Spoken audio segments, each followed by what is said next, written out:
Di antara tanda sengsara ataupun di antara tanda penat satu orang manusia, Nabi SAW kata ada 3.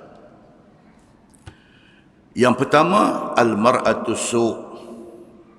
Bini dia di rumah bagi masalah dekat dia. Nasib dia malang, dia ada bini di rumah, kaki beletiak. Oh, tuan-tuan. Orang laki-laki ni paling dia tak suka apa dia? Bini beletiak. Dia tak suka. Bini dia tegung anak, tegung sekali sudahlah. Lagu duk ulang.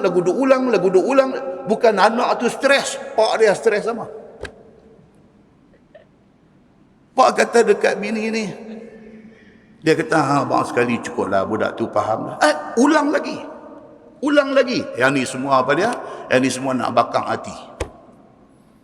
Malang bagi dia, pasal di rumah dia, isteri dia karakter macam tu.